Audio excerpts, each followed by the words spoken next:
And welcome back to another edition of Hoop Scoop with the coach Doug Biega. As always, this segment is sponsored by PJ Latsko and Beaver County Auto. If you need a car, please go check out our guys out at Beaver County Auto, and we're going to tell you about a special appearance we'll be making out there on Wednesday. We'll do that at the end of this segment. But, Coach, first thing is your time of the year, not only college March Madness starting this week, but you were out at PIAA playoffs the other day over at Aliquippa, and you saw you took in Mount Lebanon, who was champion from WPIAL, against Kennedy Catholic. And I know you were there, you wanted to see the whole game, but your eyes were a little bit on Maceo Austin.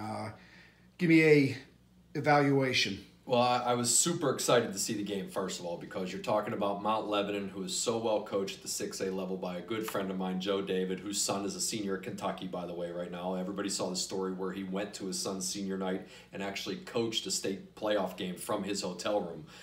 Technology, right? So I was real interested in seeing that. Plus, everybody knows about Kennedy and all the athletes and all the talent that they have coming in. Coach Dambrot was there. I saw him at the game. But my eyes, like you said, my eyes were trained to watch Maceo. There's just something about the kid that I wanted to pay extra close attention to, and he did not disappoint. What I know there's probably a lot of things, but if you had to pick out a couple things that really impressed you from a coach's perspective, what would that be? I mean, maybe it's just because I have an affinity for the program right now, but I really think Duquesne found the good one in this kid's temperament.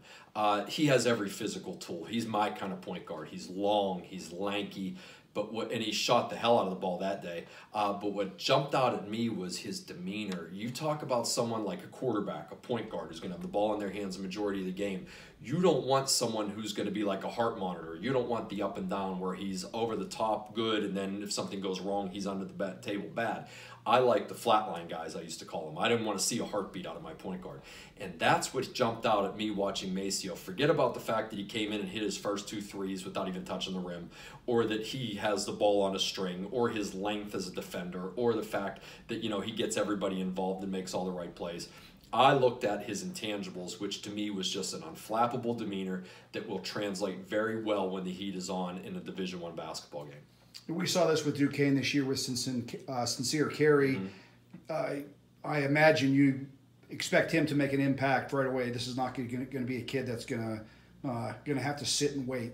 I can't imagine he is. Now, that being said, I want to see him more. I'm not sure where he'll be playing on the circuit this summer, but I would like to go check him out against some other D1 guys. Mount Lebanon, for how well coached they are and what a successful season they had, they didn't have any Division I guys out there. Like, I want to see Maceo go against some dudes, and I'm sure he has, or Coach wouldn't have gone after him.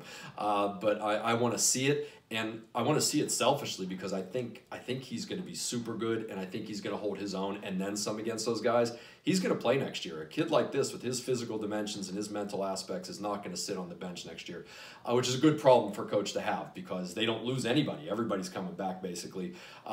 There's going to be some movement. There's going to have to be for a kid like him. He's special, and I'm going to personally enjoy watching him the next 4 years because he really is my kind of kid. All right, we brought up Mount Lebanon, and they were in the news last week for a topic that a lot of people were talking about, so we figured you were in that seat for a while, and that's the shot clock in high school basketball. They don't have it. They have it in every other division of basketball. They have it over in Europe.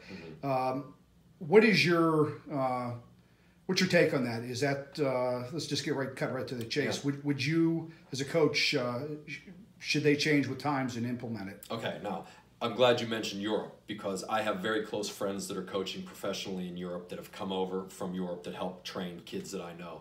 They are all in favor of the shot clock. They think that it aids in the development of the decision-making prospect of the players. So there's no longer just holding the ball. They need to think 1, maybe 2 steps ahead because that clock is ticking. So if you look at it from that aspect, the skill enhancement, which is the European style, that they're all in favor of it. And I'm not saying they're wrong or right. That's just why the European style likes it.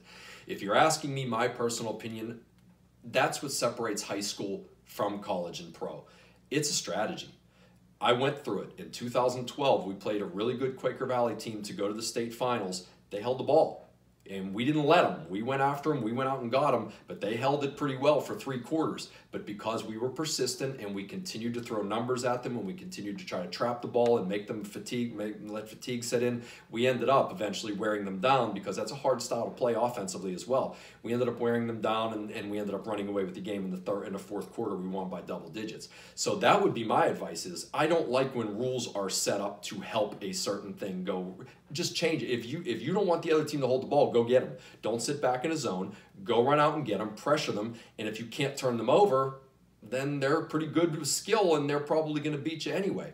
But holding the ball, being deliberate, having a delay has been around Hoosiers. I mean, it's been around forever. I would hate to see that taken out of high school, because everybody who knows me is laughing right now because they know I'm way older mentally than I am physically. I love the old style of sports, and just putting a shot clock into high school basketball would kind of be overly modernizing it in my eyes. Now, you're asking me what my opinion is. I don't want to see it. I don't know if that's right or wrong, but my own personal opinion is you don't want them to hold the ball, go get them. Do you see the argument for it, though? Sure. Everything's about aesthetics right now and entertaining, right? So if you put more possessions into a game, you're going to put more points on the board, and people are going to leave more entertained. And that seems to be what it's all about. But like I said, I'm kind of a dinosaur trapped inside of a middle-aged body. I don't care about entertainment. I like to see, when we won that Quaker Valley game to go to Hershey, I'll tell you what, I was mentally and physically exhausted, but that win meant a lot because I beat someone playing chess, and that adds an element of strategy to the game. And from the other side of it, just last thing here is the purpose of them doing that is, I assume, not being a coach, is they know they don't match up with you athletically, and they want to take the arrow out of the ball and make it a shorter game. Sure. I mean, they're trying to do what's best for what they have to win that game, and I don't think that rules should dictate that. I think if a coach has a strategy that he can use ball handling and a deliberate shot process to sort of, like you said, shorten the game and enhance what his attributes are, which may be ball handling, having high-level mental players that can move without the ball and find the gaps and work the clock and keep the game close to the very end, I don't think rules should dictate that they shouldn't rule that out of the game. Like I said, if you're the opposing coach and they're holding the ball, go get them. There's nothing stopping you from getting out of your zone, go playing man-to-man and hounding those guys until they turn it over. If you can't, then that strategy is a good one.